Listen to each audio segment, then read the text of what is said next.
Frankie, thanks for your time, man. Yeah, no problem. Just trying to talk to people, and it's like, man, we live in the city, in a community. I'm part of that. You're part of that. Yeah. Doesn't matter where we live. Yeah. We interact. We affect each other. Yeah. But I'm just talking to people, getting stories, and I started your origin story. Tell me about yourself, Frankie. Where were you born and raised? I was raised in Detroit, kind of. Well, my dad, I was a military kid when I was real young. My dad was a colonel in the Marines. So I was in Washington, D.C. a lot and all that stuff. And but I ran away from home when I was 13. Why? Just because my dad was a freaking colonel, man. He wasn't the easiest one to get along with, you know? Yeah. I mean, I made peace with him when I was like, 27? We made peace and all that, and I understand him. But he wasn't an affectionate man, He was military. He was, Just by the books, do it. Dude, yeah, there was his way, and there was no other way, Just you growing up? Any siblings? Just you growing up? Any siblings? Oh, siblings? Yeah, I got 2 sisters. And you're the youngest? Yeah, I'm the baby. Yeah. I ran away from home, and I was raised by 3 hookers in Detroit. I had 3 moms. Yeah, tell me about that, man. So when you ran away, you went to the streets? Yeah, I was in the streets, and I was standing there in the snow, and this working girl, whatever, she said, "What are you doing, boy?" I said, "Well," and I was all bloody. I was all bruised up. And she took me in, and they said, "Go to school, we'll take care of you." And, I went to school, and they fed and clothed me and took care of me, yeah. For how long? Until I was 17, I guess. Oh, wow. So your teenage years. Yeah. And when I graduated high school, I moved out. Yeah. What was that like? What was that like? Did you miss your sisters or your dad, and was your mom there too? Yeah, my mom was there. But she was, I don't know, my family was messed up. They weren't like normal people. I guess we're all like that, right? Yeah. Dysfunctional family, I think those go together. Yeah. I was, the black sheep, but it was all right. I mean, my moms loved me. I know they did. I mean, they looked out for me. They didn't have to, and they said, you're going to go to school. If you don't want to go to school, you go stand in the snow. You get tired of standing in the snow, don't come back to this house, boy. You know what I mean? So as long as I went to school, they took care of me. Wow. We'd do whatever we wanted at night, but come 7 in the morning, your guys getting on that school bus. Wow. Yeah, because they wanted to sleep. What? 13 through 17, my guess is you're going through puberty, and you went to high school. Yeah. What were you learning from? That's an irregular, different childhood experience. Yeah, it was. Detroit ain't the friendliest place. And that too. Yeah, it was pretty off the, it was off the chain. Yeah, and this is what year? Oh gosh, man. What years was this? Early 80s. Early 80s. Yeah, I guess the end of it was early 80s. Yeah, Detroit in the early 80s. Yeah. That's something. Yeah, it was ugly. Now it's shut down. Now that place is a ghost town. That's right. It's crazy. But the big 4 left, all the jobs. It used to be the most profitable city in America too. They used to have a 2% unemployment rate. Now it's like a 45%. Yeah, it's a lot of abandoned stuff going on there. Yeah, you can get a $5 house that's been burned out. Ain't no work. Yeah. So when you're 17, you graduate from high school? Yeah. And where does life take you? Well, I went to welding school. And then I welded for a little while, and then I hooked up with the guy. He taught me how to run equipment. And I started running equipment, and ended up having a trucking company.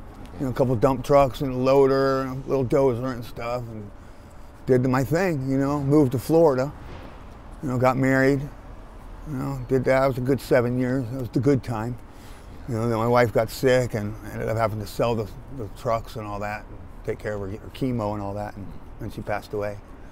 And so you're in your, when is this, 20s or 30s, or how old?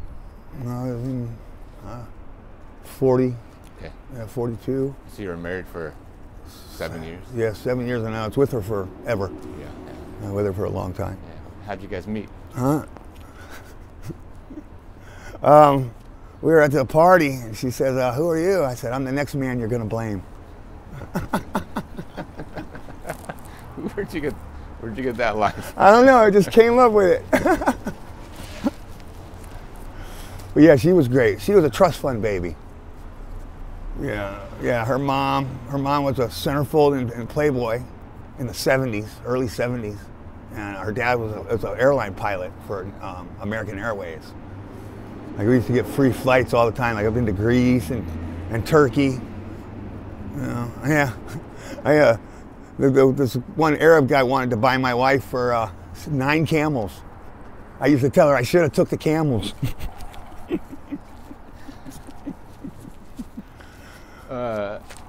You guys have some kids together? No, me and her didn't have kids, but when she passed away, I was commiserating real bad. Well, tell me about that. What, if you open to talking about what type of cancer she had? Leukemia, like a blood one. Yeah, it was fatal, obviously. And so this was in Florida. Yeah, she got sick, and it ate her up fast. When she found out, she was gone, and she's gone in like 9 months. Oh yeah, that's fast. Yeah, she slipped into a coma. Said she didn't feel good that day, take her to the hospital, and I did. And she slipped into a coma and died 9 days later. And my father died that same week in the same hospital. Yeah. And I was commiserating real bad. And I was going to kill myself. I was. And one night I drank a big bottle of Chivas Regal, big handle bottle. And I had a 357 in my mouth. And my doorbell rang at 3 in the morning, and it was Mama Watson, my mother-in-law. And she said something told her that I needed her. And she came down there, and we talked, and I've never lied to Mama Watson. I told her what I was going to do. She said, well, you did it. Start over. I said, Mom, I can't. We built this house, so every wall I see her, and everything. She said, well, let's do it. And I ended up going and throwing a dart at a map in my office. I had a map on the wall, and I threw a dart, and it hit Seattle. And I came here not knowing nobody. Got on a flight, and when I came here with $50 and the shoes on my feet, didn't know a single person. And when I walked out of the airport and my foot hit the sidewalk, it was 12:01 at night. Yeah. And then I thought, life's over. What am I doing? This is stupid. Whatever. And I ended up getting a job on a boat, and I did the Alaska thing, the Alaska fishing thing, and I came. And I met my baby mama I have now, and I tried to sneak her on the boat, and I got caught and got fired. And but she gave me 2 beautiful kids. Yeah. I got a 5-year-old and a 6-year-old, a daughter, boy, and a girl. Right now you do. Yeah. Incredible. Yeah. You see them? Talk to them? Yeah, I see them. We're friends. She's kind of different. She's a Muslim, and kind of hard to get along with, but whatever. Yeah, but we're friends. We're civil, and all that. I watch the kids whenever I can. I try to give her money whenever I can. Your kids are here in Seattle? Yeah. Yeah, they live off of Aurora and 185th up there. Yeah. Not too far. Huh? Not too far. Yeah, not far. Yeah. But I get to see them. I see them pretty much once a week, usually. Yeah. So it sounds like you're got some old truck going by.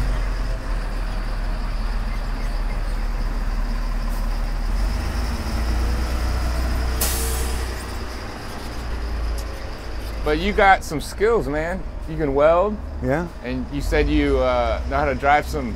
Yeah, I had Class A CDL. Anything? Yeah, I had Class A CDL and stuff.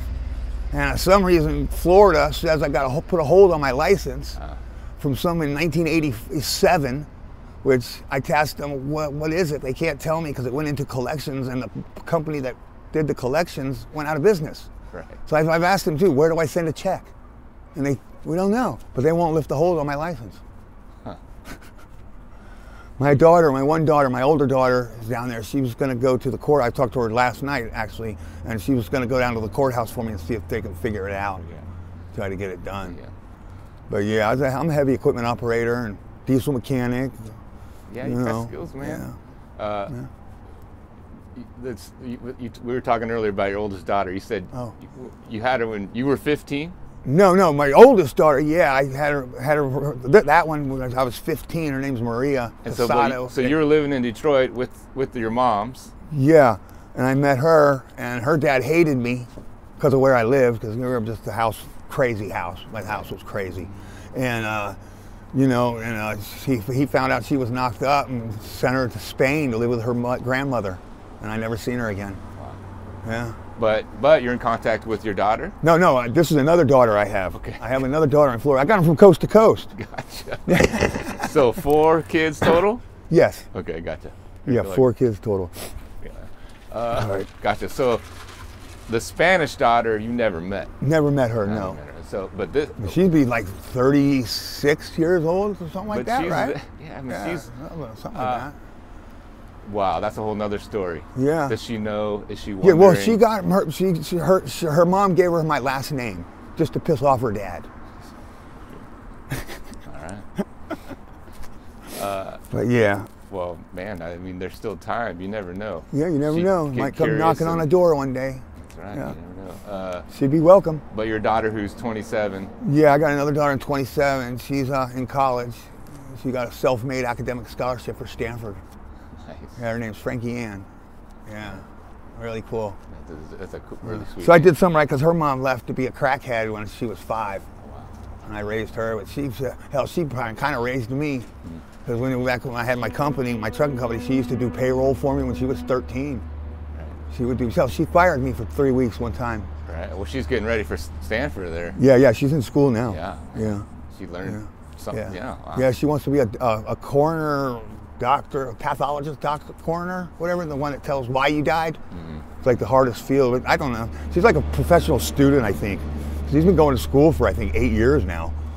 Yeah, I'm sure. Yeah, you know, because as long as she takes like a physics class or some science thing, the government will keep paying because, we need scientists, not doctors and lawyers, really. Because a lot of kids who are super smart like her, they want to be the doctor, go for the money, but we need scientists in the world. Yeah. And you talk to her? Oh yeah, all the time. Nice. All the time. You said something that caught my ear. Growing up, you said it was crazy at this house. Yeah, it was crazy. Tell me about it. Well, what stories stick out to you?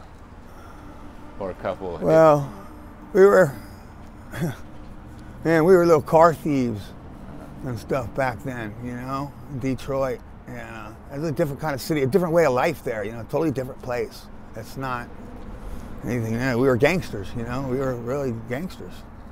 It was kind of crazy, and like a lot of runaways would live in the house and stuff, and everybody had their own little scam and hustle and this and that, and we did whatever we could to survive, and we had we would move into abandoned houses and just move in. Squat. And squat. And I remember one time the cops came and moved us out, and we were moving into the house right next door. They were watching us carry the furniture and everything right next door, and we had steel, 1/4-inch steel, having steel plates all around the bottom of the house because people would do drive-bys on us and stuff. Things like that would happen. Oh, so you? Yeah, this was. Get the steel plates up for protection. Yeah, and the walls and stuff. A lot of the houses you have armored guard on the windows and all that, bars and stuff, because they're not nice, Yeah. They're not nice. Yeah, that sounds rough. Yeah, It sounds intense. Yeah. I stayed right there, Gratiot and Reed. Yeah, Gratiot's like the main drag there in Detroit. Oh, gotcha. Gotcha. Yeah. But I had gotten a job up in the wintertime. I had a gig with a guy, and we used to plow snow for the Chrysler plant, clear the doorways and the halls and stuff like that. With he had a little tractor thing. We pushed the snow out of the way. That was like the one legal job I had. And then I used to, I don't know. I don't want to say really, but we did a lot of stuff. Well, you did, again. You touched on it. You did what you had to do to survive. Yeah. And. Yeah.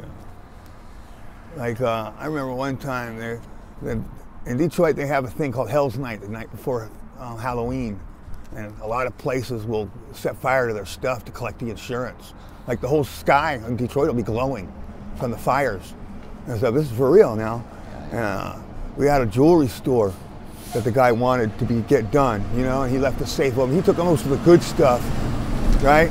And we went and grabbed that, you know, got it for him, you know, peeled it out and lit it on fire for him.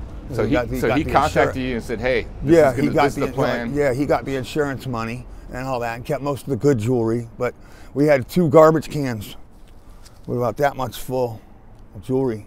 And we were dragging it and one blew out and we couldn't carry it all. Too heavy. We couldn't, we left it there in the street. And there was an article in the paper that, you know, $300,000 worth of jewelry was found in the streets of Detroit.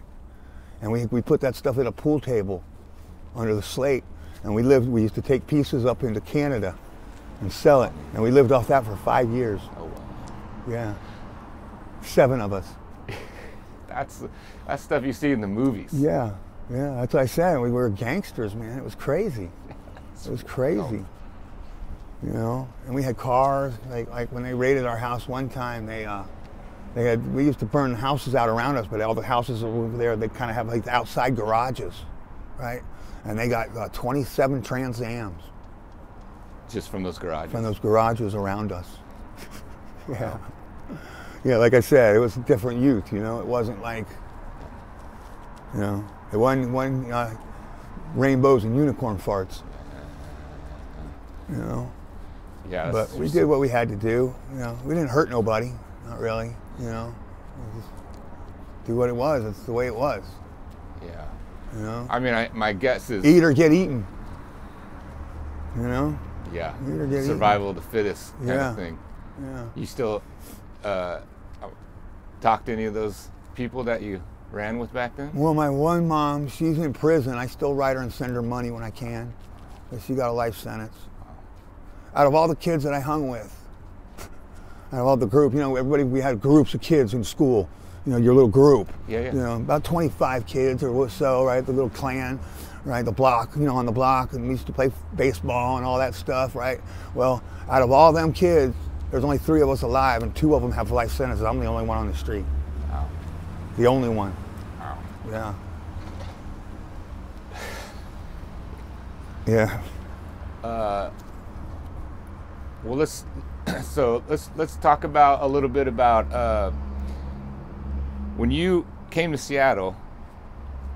Where did you have a place? Did you put yourself up somewhere? No, and like I said, I came here with $50. I ended up downtown under a bridge. They used to feed. The gospel mission would come in there and feed right there. And I was there for 2 weeks. And I ended up getting, because I went looking for work. I'm not lazy, you know. I wanted to work, and I found a gig on a boat. You know, it was a big boat. It was for American Seafoods. The Northern Jaeger was the name of the boat. And I went and did the Alaska thing. And was this the first time you ever been unhoused like that? Like on the street? Yeah. Well, I mean, growing up. Well, yeah, we were transients, you know, like there was always, go pick a house. Sure. There's plenty of them out there, you know. Sure. Just houses all over the place. You just move in. Yeah. You know, I mean, one house we had, I remember they came and they dug up the gas out of the street because we kept just getting the gas and the power. We just keep turning it on. They turn it on, we turn it back on. You know, but they ended up digging the main out. Yeah, yeah. So we couldn't turn the gas on. You go to the next house, right? Yeah. Go to a different house? Huh? Yeah, we moved to another house. Yeah. And one time I rented, when I was in my 20s, we rented the 2nd floor of the old Packard plant, right? And the building's huge. It was huge. And back in the 60s, like the early 60s, I guess it was, they were making wedding dresses in there, this one area, and they marbled the floors. It was all marble. And I had pool tables and wiffle ball, pinball machines and all this, and we had a car elevator. We would bring in, I used to have little 16th mile races in my bedroom. We had drag race, we had drag race in the bedroom, but it was cold because like all the windows up high most of them were smashed out and stuff. Yeah, you know, if you've seen the pictures of this place, you know. And the marble floor, it was great. It was great. I loved that place. That was one of the fun times of my life. Yeah. I had a lot of fun there. Good. It was off the chain. Yeah. Let's talk about your current situation. Oh man, it's rough out here. It's rough. It doesn't seem like, you know, I'm a hell of an operator. I can put it in a dozer and I'll give you a grade 5 miles long, you can put a laser on. But nobody seemed to really want to give me a chance. You know? They don't want to put me to work. So you came what year to Seattle? 2015. And so you've been unhoused since 2015. Yeah, I have been. But you've had some jobs, fishing. Yeah, I had that gig. Like when I met my baby mama, you know, I had $4 grand. I had $4 grand in my pocket. I would have had more, but I didn't know but to bring with me on the boat. And you know, that's that saying, the company store got my soul. Well, yeah, everything I had to buy on the boat was way expensive. Oh, gotcha. You know, so I would have had a lot more money. But I had $4 grand when I met her, and we ended up getting a tent and just hanging out. And poof, here came my little Sammy and then Zayna. You know, they came along. Yeah. And so, let's talk about, you got into a tiny home. Yeah, just now. And so, how did you get that? And why did you decide? This lady came up to us in the tent over here that we just got swept today, and she asked if we wanted a house, a tiny home. I said, yeah. I'd like to get out of the weather. You know, it's cold. I'm too old for this shit no more. It's starting to really wear on me. You know. Yeah. I'm 57 years old. I'm tired of having my hands cold.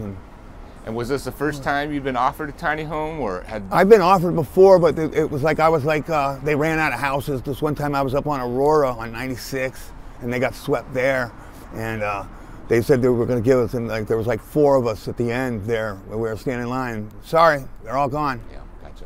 So, too bad. Here's a beef jerky. Have fun.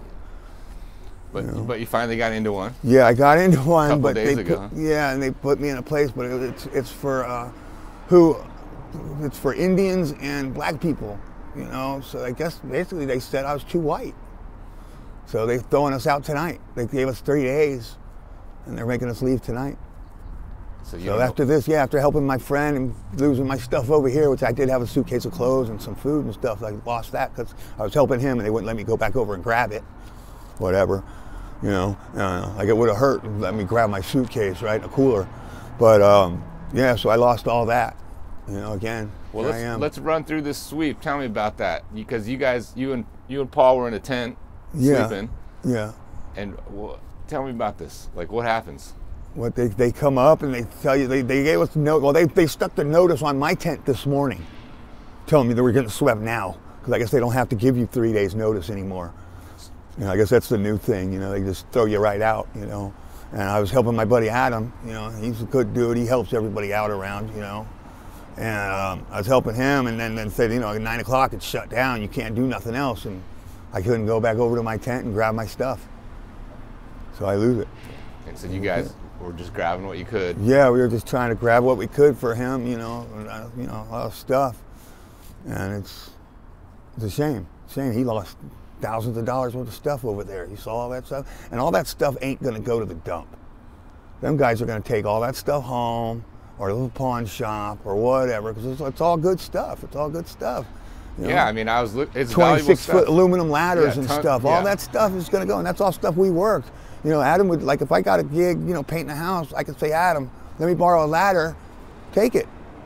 And I'd borrow ladders from her, or whatever. You know, he'd help us out, you know, all the time with stuff. You know, you've got to work on a car, you can take your car over there and he'd work on it, you know, and all that stuff. I've done a lot of mechanicing jobs over there. Like I lost a 440 big block motor I had over there that I took out of a camper that I bought from this lady for $500. I paid for that motor because I was going to put it in a car because it's a bad boy, you know, and que sera, there it goes. Yeah. And that ain't going to go to no dump. I just put new bearings and stuff in it, you know, halfway rebuilt the bottom. I was going to redo the heads, you know. But yeah, because I'm kind of a little motorhead, you know, from Detroit. Well, I mean, you know how to do this. You know how to turn some wrenches and all that stuff. I can turn wrenches. Yeah. But I lost that. Yeah. So what? It's just gone. But then it's a scam. It's a scam. They're not taking that stuff to the dump. Nobody's going to do that. They see what it is. They know what it's worth. Yeah, I don't. That's a good question. I know some of that stuff they do throw it in the trash. Well, a lot of it is trash. There is a trash. Yeah. There's some of it is trash. But that other stuff, I don't know. Yeah, there was a brand new golf cart with a dump bed up there. Yeah. Adam paid $600 for it. You know, it needed batteries. Somebody had stole the batteries out of it, so they didn't want it. We put batteries in it and we're getting it going, and he couldn't get it to move this morning, so he lost it. Yeah. That ain't gonna go to the dump. Right. I hope not. You know, I doubt it would be. Yeah. You know, they're gonna take it, and they say that they store your stuff. You know, if they take your stuff, they're gonna store it for you for 90 days or some shit. I know a lot of homeless people out here, and they've lost a lot of stuff, and not one of them ever got any of their stuff back. Not one. You know, and then they have these tiny home things, and that's a scam, really, because they get paid for every person they put in there, right? But they say, look, we had 50 people, but they threw out 45 of them, not housing them. They just threw them out and put somebody else in a little house, but they gave houses to 5 people. Yeah. But they're claiming, hey, give us the funding and money for 50 people we had here. Come on, man, it's a scam. And the guys that work there, they get 4 paid vacations a year. Paid vacations. I know that this chick and her husband had they paid the flights for them to go to the Bahamas. I've never had a job that gave me 4 vacations. Have you? That's unheard of. Yeah. That's And that's a nonprofit, right? Yeah. I do not know who runs tiny homes. My guess is it is nonprofit. Yeah. So my guess, I don't know. Or each tiny home is run by a different nonprofit. Yeah, I don't know. Maybe that's a scam I ought to get into. I don't know. I don't know. Because yeah. I mean, 4 vacations, really? That's. So, like, where are you sleeping tonight, Frankie? I don't know. Probably right here. Maybe. I mean, I don't know. Because I got to go over to that place that's on Cherry and 22nd, which is quite a ride. It's on the other side of downtown. I got to go get my things I got over there. This lady was going to bring me a backpack and a tent over there. I was supposed to meet her, so I'll probably set that up somewhere. I don't know where. Gotcha. I don't know. Is there anything that you want to say to the people of Seattle?